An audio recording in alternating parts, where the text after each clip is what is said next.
Egypt's foreign minister rejects any division of Gaza and urges swift move to phase out two of President Trump's plan.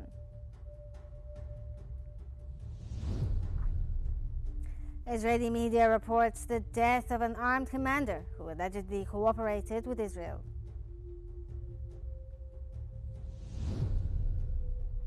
And Prime Minister Netanyahu says he still plans to visit New York despite an ICC arrest threat.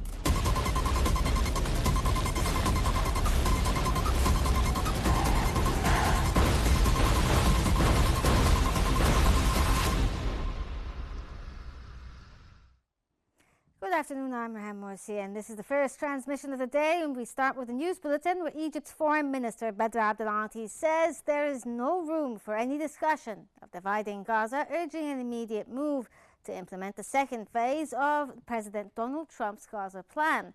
Abdel said the plan has no alternative and expressed hope that President Trump and the US side will move forward with implementation. He said the plan was set up to succeed and to be applied on the ground, adding that Egypt is working towards that goal through ongoing communication with the American side. Abdel reiterated Egypt's rejection of any proposals aimed at fragmenting Gaza.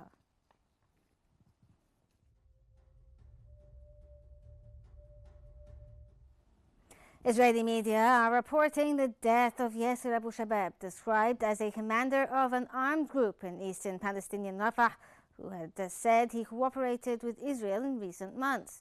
Israel's Channel 14 reported Abu Shabab was killed in eastern Palestinian Rafah, where Israeli journalistic sources said Hamas reportedly were behind the killing, describing it as an assassination. Abu Shabab had previously said he was cooperating with the Israeli army inside Gaza against Hamas. There has been no immediate independent confirmation in the account provided of the circumstances of his death, as tensions persist on the ground in southern Gaza.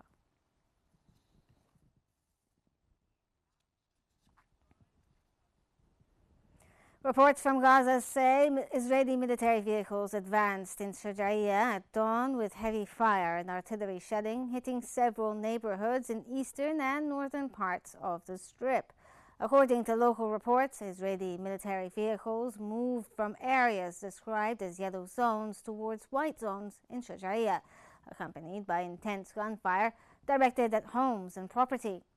Artillery shelling was also reported in the Zaytun, Tufah, and Shajaiya neighborhoods in east of Gaza City. Similar shelling was reported further north, including Jabalia and Beit Lahia, with artillery positioned along Gaza's eastern border.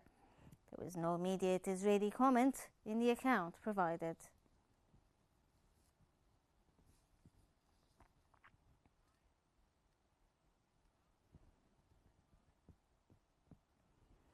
Palestinian sources say Israeli strikes hit western Khan Yunis in southern Gaza, killing 6 civilians, including 2 children. Reports say Israeli strikes targeted western areas of Khan Yunis with multiple missiles, leaving several people dead and others wounded.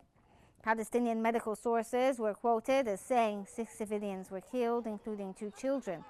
There was no immediate Israeli comment in the account provided on the reported strikes and casualties.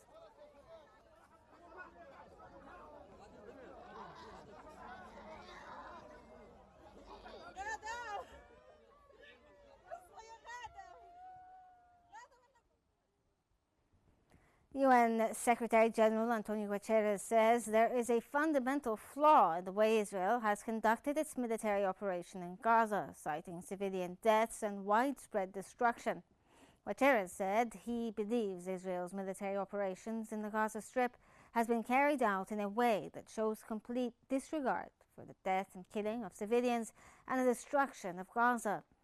His comments add to the repeated UN warnings over the humanitarian costs of the war and the need for the protection of civilians and international law to be respected. Israel has said it is acting in self-defense and targeting Hamas. 1,681 posts, or 18.8%, compared with the approved staffing table for 2025.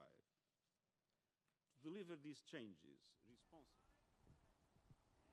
Israel's Prime Minister Benjamin Netanyahu has announced Major General Roman Goffman as the new head of the Mossad. He says Israel has identified the body of the Thai worker, pledging to recover the remains of the last Israeli detainee still in Gaza. Netanyahu said Goffman will lead Israel's foreign intelligence agency, praising his military career and what he described as bravery on October 7th.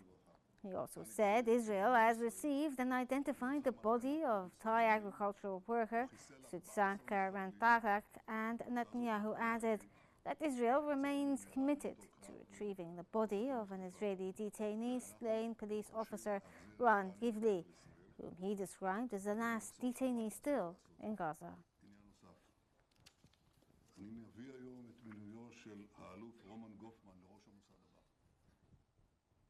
Israeli Prime Minister Benjamin Netanyahu says he still plans to visit New York despite a threat by Mayor-elect Zohran Mamdani to order his arrest under an International Criminal Court warrant.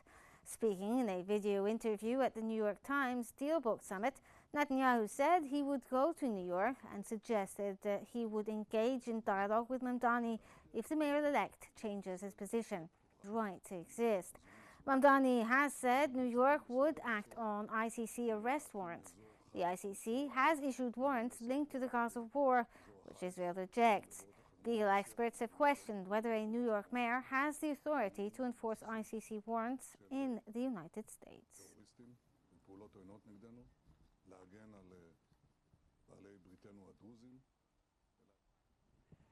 For more analysis, we now move to Rana Al-Assas in our newsroom. To you, Rana.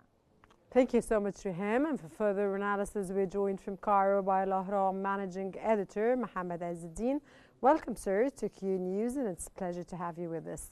Sir, what practical steps can move phase 2 of the Gaza plan from statements to implementation, and how is Egypt positioning partners to deliver? Thank you for having me here on Qnews. Of course, the second phase was supposed to start around 2 weeks ago, or even since last month, but the Israeli occupation forces are stalling and hindering moving on to phase 2, and they are still continuing with closing the Rafah crossing from their side, and keep also carrying out violations and aggressions in the Gaza Strip. They're even violating the Sharm el-Sheikh agreement that was brokered by President Donald Trump. And so what's happening now with them trying to divide the Gaza Strip and to have them to have it under military control, the occupation forces control, is something that is also hindering moving on to phase 2 of the Sharm el-Sheikh agreement, and also attempting to hinder and stall all the international efforts.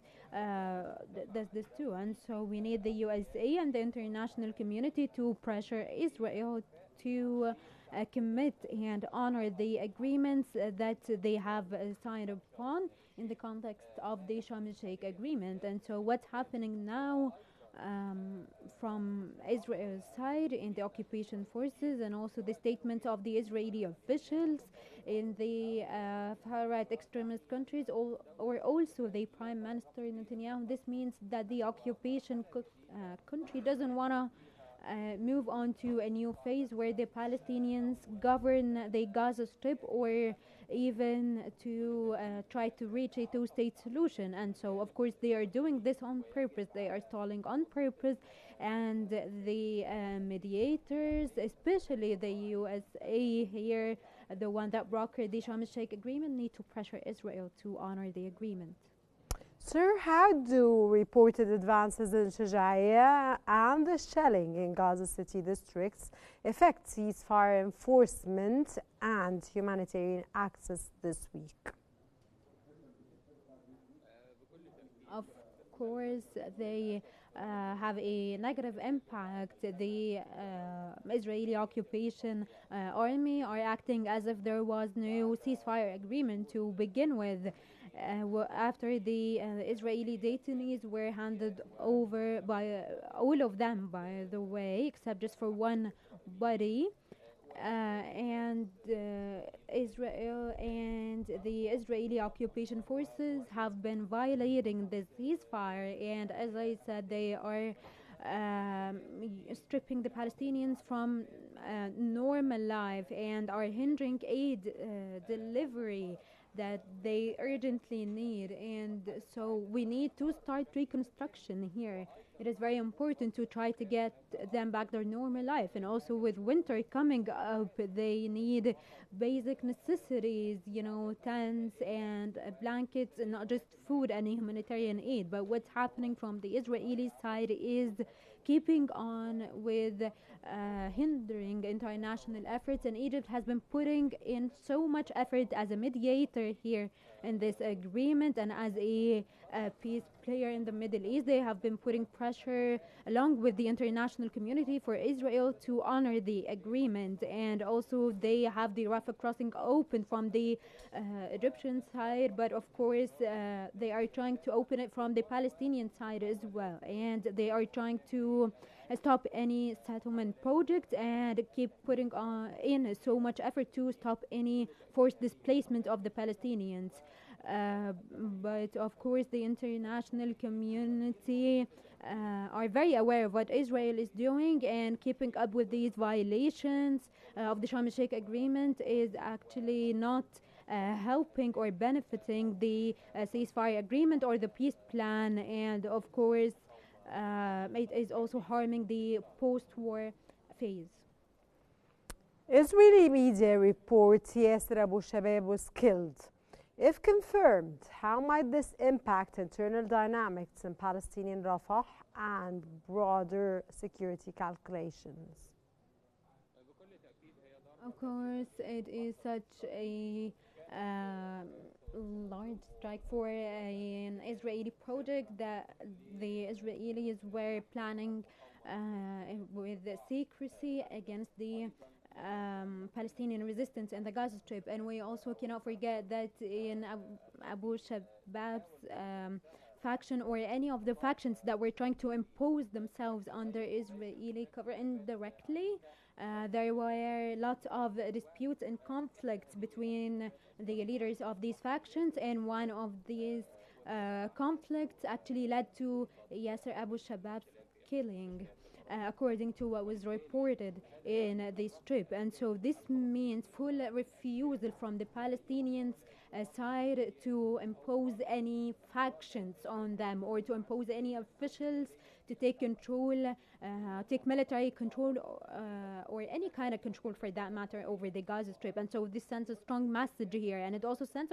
another message that having or forming an international force needs to be neutral, and they cannot be linked to Israel in any way. And it also shows that the any attempts to revive the Gaza Strip were actually in vain, and they actually failed. And even if Hamas steps down completely, this doesn't mean that they want any new factions taking control. Sir, what are the legal and diplomatic implications of a U.S. city's mayor-elect signaling action on ICC warrants, and how could that intersect with Netanyahu's planned visit? Of course, there is international refusal to what the Israeli government is doing and what Netanyahu is doing. Of course, we know that Netanyahu is responsible for all the genocides that are happening in the Gaza Strip and in the West Bank and in all of the occupied lands. And so any statements that support the Palestinians or threaten the officials and the Israeli government that carry out these genocides is actually accepted and welcomed internationally and is supported and hailed by lots of countries that support peace and want peace. But there are some measures here, USA measures according to the constitution, and some of what the USA believes in may not support this here, and I mean here President Donald Trump. And so just stating these or making them come to light in this way, this actually reflects the absolute refusal of what the occupation country is doing and what the occupation army are doing against the Palestinian civilians in the Gaza Strip and in all occupied land. Egypt rejects any partition of Gaza. What verification and monitoring tools can reassure Cairo that territorial integrity and civilian movements are protected, sir? Of course, Egypt is and has always been the #1 supporter of the Palestinian cause, and the support that Palestine has received from President Abdel Fattah al-Sisi shows this actually, and shows that Egypt wants to keep the national security in the region. And so Egypt is very keen to make sure that Palestine has full sovereignty and is putting so much effort to refuse and stop any division attempts in the Gaza Strip, or to stop the Israeli forces from taking up any more land. And also they are trying to stop the settlers as well. And so Egypt has been trying everything from diplomacy to negotiations with the USA and leaders around the world to make sure that any Israeli attempts to violate the agreement, and so they want Palestine to have full sovereignty over its land. As I said, Israel has a plan to actually hinder President Donald Trump's peace plan and peace initiative as well, and they are trying to manipulate the points in the Sharm el-Sheikh agreements and the ceasefire agreement. And we have proof here, them continuing the aggressions in the Gaza Strip and in the West Yes, Bank. of course, sir, and very true all you said. What role, sir, should Washington and regional partners play now to align timelines, aid delivery, and security arrangements with Egypt's stated priorities? This is a very important question here, and it is what has been concerned with. In the meantime, the U.S. government needs to be very aware of what security means in this post-war phase and in the second phase of the Sharm el-Sheikh agreement. And also we need to get Hamas out of the picture when it comes to control, but peacefully, in a way that is accepted by the Palestinians without having the peacekeeping forces being involved on a military level with the Palestinians in the Gaza Strip. And we also need humanitarian delivery to the Strip because it is one of the most important points in the Sharm el-Sheikh agreement here. And then also they need to stop any attempts from the Israeli side and the Israeli occupation army from trying to make the international forces linked to them or having them complete their projects for them or be a substitution. And so we need international monitoring here, and we need to stop the Israeli aggressions that are still happening in the Gaza Strip and on the Palestinians. From Cairo, that was Al-Ahram managing editor, Mohammed Azzeddin. Thank you very much, sir, for joining us on Q News, and thank you very much for your in-depth analysis. And now we go back to my dear colleague in the studio, Rehan Morsi. Thank you so much, Rana, for that interview. And we move on to the Israeli occupation army announcing that it had attacked military infrastructure belonging to Hezbollah across southern Lebanon. This comes as Israeli forces continue to shell several areas in southern Lebanon in a clear violation of the ceasefire agreement signed months ago.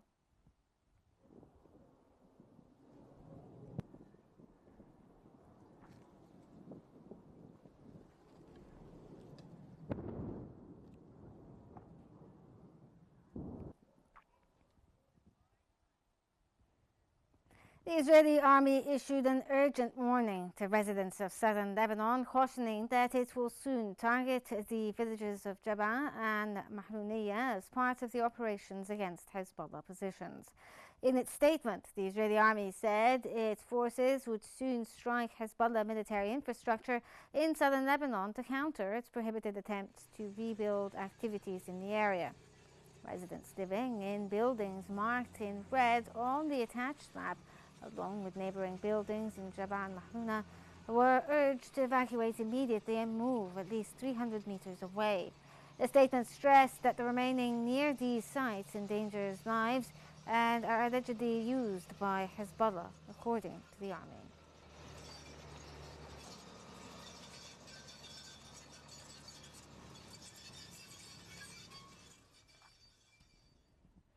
Israeli forces advanced into the villages of eastern Al-Samadaniya and Ajraf in the northern countryside of Qantira, southern Syria.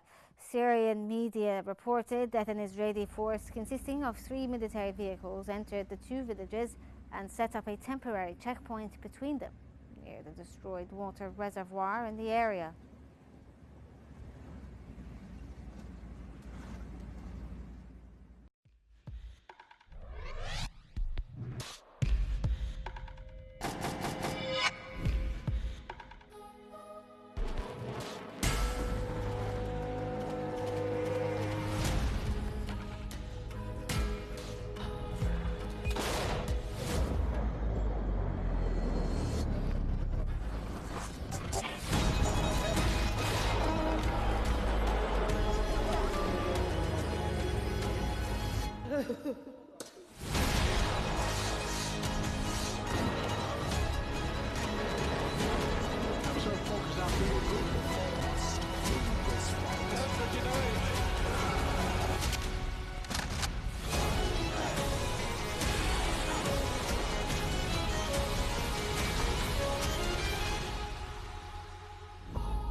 Russian Foreign Ministry spokeswoman Maria Zakharova said in the Ukrainian attacks on oil tankers in the Black Sea and on the Caspian Pipeline Consortium terminal in Russia's Novorossiysk were aimed at disrupting peace talks on Ukraine.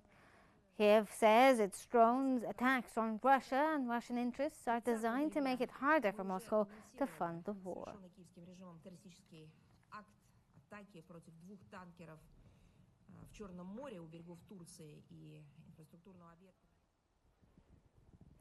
Russian presidential aide Yuri Yoshakov said that Russian President Vladimir Putin and U.S. presidential special envoy Steve Witkoff discussed Ukraine's accession to NATO during their talks in Moscow.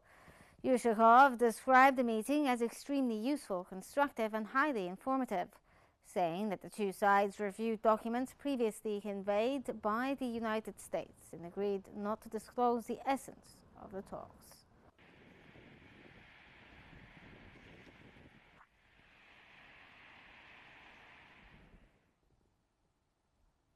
Russia says a Danish plan linked to producing fuel for Ukrainian long-range missile risks escalation as Moscow accuses Copenhagen of fueling the war.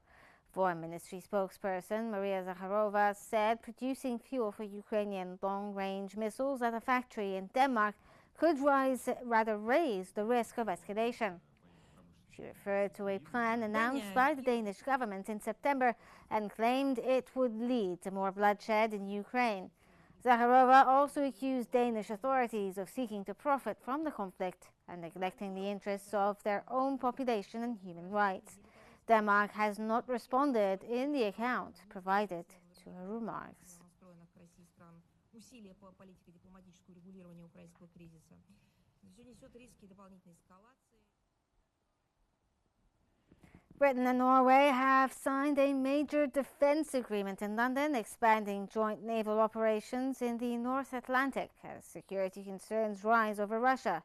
Prime Minister Keir Starmer hosted Norway's Prime Minister Johannes Gahr Store at Downing Street as both countries signed the deal, building on Norway's £10 billion purchase of UK warships. The agreement allows closer Navy coordination, including operating side by side in the North Atlantic and sharing maintenance facilities, technology and equipment. Britain says Russian naval activity has increased, reporting a 30% rise in Russian vessels it considers a threat to the UK waters over the past 2 years. Fantastic. Prime Minister Jonas, my friend, you are very welcome. Thank you, as ever. Still in the UK, inquiry says 3 Russian men linked to GRU Unit 29155 came to Britain in 2018 to kill former spy Sergei Skripal using the nerve agent Novichok, and that the operation was authorized at the highest level in Russia. The chair at the Down Sturgis inquiry, Anthony Qnews, said the men travelled under the aliases Petrov, Bosharov and Fedotov and worked together in an attempted assassination in Salisbury using Novichok. Qnews said he is sure they acted on instruction from superiors and concluded the mission was authorized at the highest level, including by Russian President Vladimir Putin. The inquiry also cited failings in how Skripal was managed as an exchange prisoner, but said they did not contribute to the attack. Qnews said that Dawn Sturgis died as an innocent victim of the operation. I'm sure that in conducting this attack on Sergei Skripal, they must...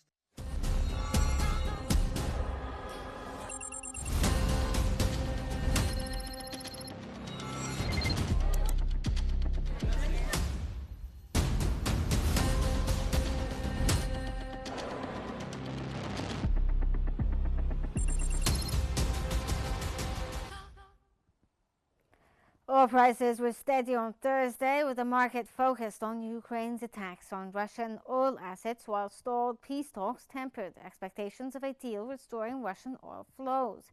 Brent crude rose 0.4% at $62.91, while U.S. West Texas Intermediate rose 0.6% to $59.28.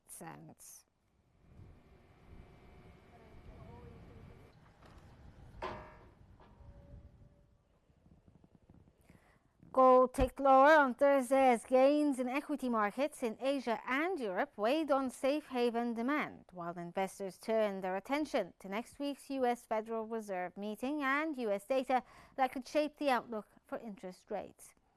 Spot gold fell 0.4% to $4,191.29 an ounce. U.S. gold futures for February delivery were down 0.3% at $4,221 per ounce, while the silver fell 1.8% at $57.43 after touching a record high of $58.98 on Wednesday.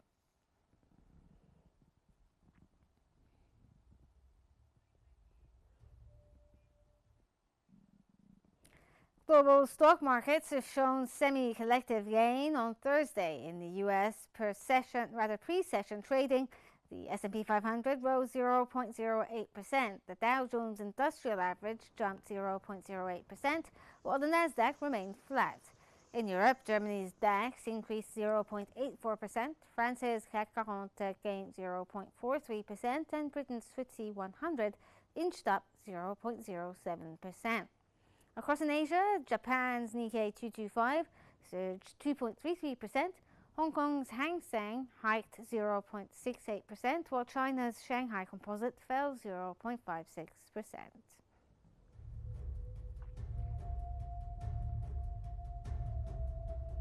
That brings us to the end of our news bulletin, but before we wrap up, here's a recap of the top stories making headlines for this hour. Egypt's foreign minister rejects any division of Gaza and urges swift move to phase 2 of President Trump's plan.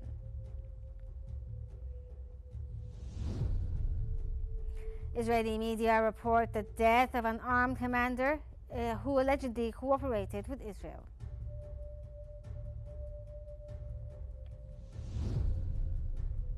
And Prime Minister Netanyahu says he still plans to visit New York despite an ICC arrest threat. This brings us to the end of our news bulletin, but for more updates and live stories, follow Q News on YouTube, Facebook, X, Instagram and TikTok using the handle @QNewsEGY.